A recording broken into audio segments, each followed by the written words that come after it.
Hi, we're going to talk about using an on-camera flash to help light your subject.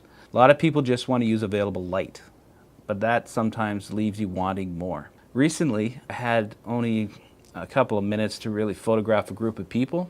I just grabbed my flash, put it on the hot shoe, and used the white walls around me. It was a small room. Turned my flash back, threw the artificial light back on the white walls, and it turned the whole room into a softbox. Try to avoid using on-camera flash because it leaves harsh shadows behind the subject on walls.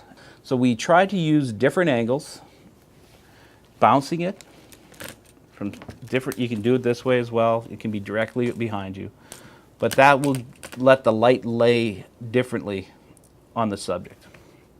So we stole Jen from her duties for the time being, and we're going to show you the effects of using on-camera flash. First one we're going to do is direct flash, no filter.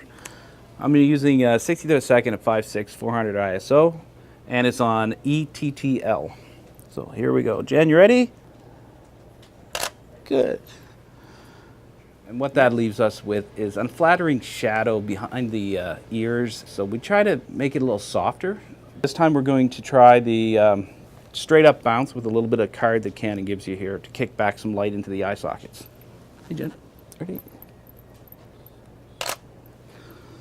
And that gives a much more pleasant effect to the subject, but it kind of leaves it a little flat, so we're going to want some texture. Now the third one we're going to try is going to be bounce off the solid wall. What we do here is we have to add for a little bit more exposure, so I usually just put another stop onto my flash, and it will make up for the absorbed light in the wall. Hey Jen, straight ahead, looks nice. Good. And that adds a little nice sort of Rembrandt split to the lighting effect.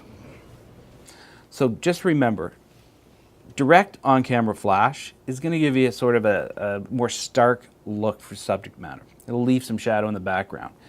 When you bounce it, it diffuses the light and makes it a little softer. It's a nice effect when you're in a jam. And if you have a flash that can actually move to the side and you can bounce it off a white wall, it gives you a nice sort of Rembrandt side light a bit. You just move your subject around, play with that, and it'll give you a nice desired effect. For thestar.com, I'm Andrew Wallace.